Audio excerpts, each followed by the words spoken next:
In Whitewater, as our quarterback club and coaches show continues.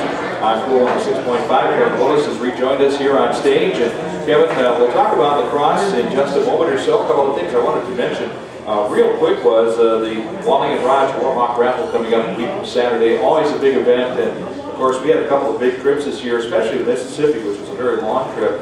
And events like the raffle auction are very crucial to what you're able to do as a football program and be at a high level like we've had the last couple of years. Not a question, Harry. I mean, the raffle auction is such a huge event for us, and to be able to manage our bills for traveling and the different things and even equipment for our players. So, I mean, this is a huge event. It's planned. It's fantastic. In fact, this year, I mean, we got some great items. In particular, a 1989 Mercedes. We got week vacation spots in Costa Rica, Sanibel Island, hunting in a cabin up in the La Crosse area. It's kind of nice that we're playing them, so that's kind of fitting there. We got tickets to Packer versus Cowboys. Rodberg is handcrafted, some beautiful wood items that he's amazing with his hands. And we got buck tickets that are courtside, the Ketchel family donated. And we got every Badger ticket for every sport you can think of, so it's going to be an amazing night. That's terrific, and once again, that's a week from Saturday night, 6:30 at the Hamilton Room at the University Center. Doors will open at 5 for the event. Admission is $10 per person. That's a great deal because it includes food, beverages, and a raffle ticket as well. As I mentioned, we'll get to La Crosse in a moment, but I wanted to mention that obviously it's a Friday night game, and that's because of the marching band competition. And we were talking about this earlier, that some people may perceive it as a bit of an inconvenience, but I know that's just kind of the way things work in Whitewater, that everybody kind of works together on that, don't they? You know, it's such a great event. You know, for our university, it's such a great facility, period. Whether you're using Highland Hall or whether you're using Perkins Stadium, whatever it may be, we're very fortunate to have great facilities and to be able to utilize them. You know, for Perkins Stadium to be able to house our state competition for band, what a great opportunity to get people through our university on campus and to see what a great place it is. And it makes the Friday night game kind of special too. You get to build a football game as a game under the lights and get some excitement surrounding another football game on campus. Well, you're right. I mean, in that sense, I mean, we're the only WIAC game happening, you know, at that time on a Friday night. It's really exciting for our players. It's even exciting for me. I mean, it's been, obviously, I'm 50 years old. It's been a long time since I played high school football. But it is. It's very nostalgic for the players, for the coaches. You know, playing under the lights, the smell of the popcorn, the band playing. I mean, there's nothing like that. And so, I mean, it's exciting for all of us. Kevin, we got a couple of questions from the audience here this evening, and in no particular order, we'll start with this one. We were talking about the Oshkosh game earlier in the program, and actually Chris Nelson had some pretty good numbers, 20 out of 26, 150 yards. Did not have a touchdown, but he did have a touchdown on the ground, but he was sacked 4 times. Do you feel that the quarterbacks are getting more confident right now as this season progresses, especially with Chris being the starting quarterback for the first time this season? Yeah, I mean, I think that's something that really, with every single game that Chris plays, that's what it's all about, is developing that confidence. You know, the neat thing is, in the game of football, there's not like there's only 2 or 3 coverages you ever have to go against, or different types of structures. There's a lot of different types of structures and different schemes and concepts that a defense will try to do to confuse a quarterback or you know, make his reads tougher. And every game is really an opportunity for him to build that confidence, to build that really resume of experiences for himself. That's any quarterback will tell you, every game is a learning experience.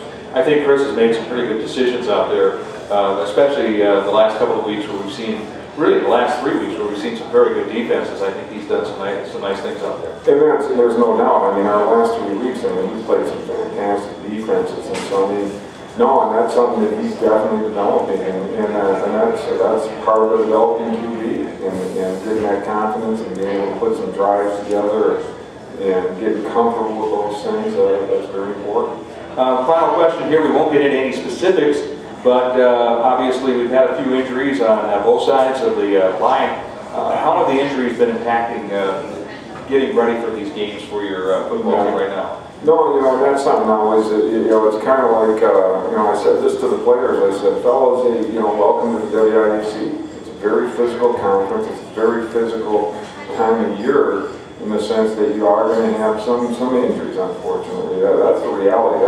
That's not just Whitewater. That's every WIEC school is dealing with that. And so, I mean, ultimately the key thing is getting back healthy.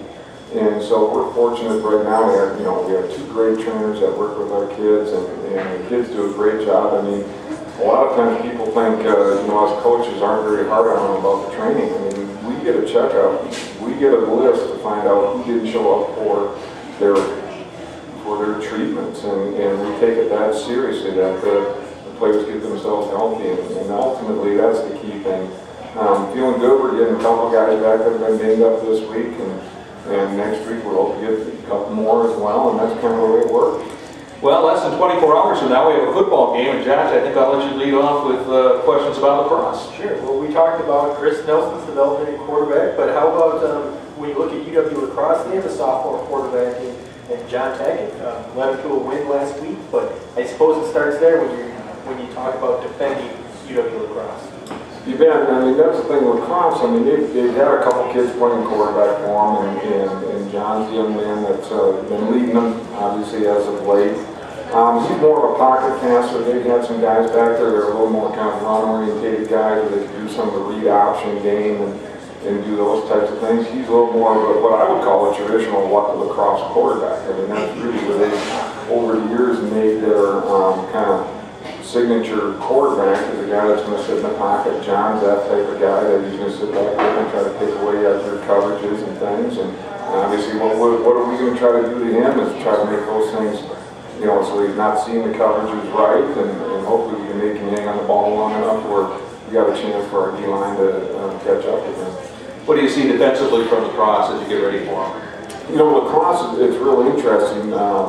Their defensive coordinator is their head coach, Joe Delweather, and Joe's always been a 4-man front guy, and this year he's been a 3-man front guy, so there's a bit of a transition for them in what they're doing, so it's a little bit different for us in the sense that, you know, it's kind of historically, you know, those offensive coordinators, they keep a history of the D coordinators they go against, and so they kind of have a good history of what that person's done to them in the past and those things. And so you got to kind of throw that book out now in some ways, not completely, but you know, it's a 3-man front concept, and so I mean that'll be the piece that's a little bit unique in that aspect. They play with some fast linebackers, fast D-line up front, so I mean Joel always does a great job of kind of stunning his D-line and linebackers and melting that package together. So that's going to be where the challenge lies for us up front.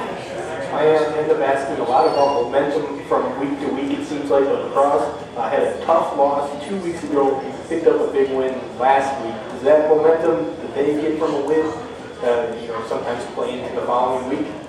Not a question. I mean, I think as a coach, you know, when you have that momentum from one win into the next one, it is. That's something that you develop momentum on as the season goes along, and you want to ride that wave, and that's very important.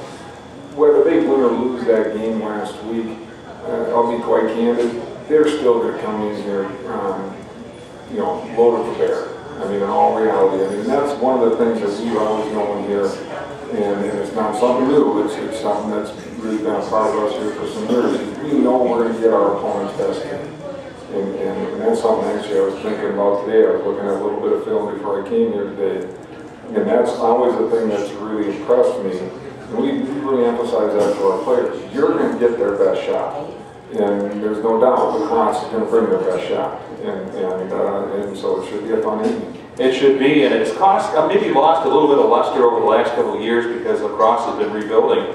But Whitewater with 34 conference championships, La Crosse with 33, and the series is tied at 32 and 32 coming into the game. How about that? Did not know 32 and 30. Yeah. So 65th meeting coming up tomorrow night. So a lot of history between these two teams, and it should be really fun. Kevin, thanks for joining us tonight. We appreciate it, and good luck tomorrow night. Oh, I'm looking forward to it. Thank you for having me. Head coach Coach Bullis joining us tonight.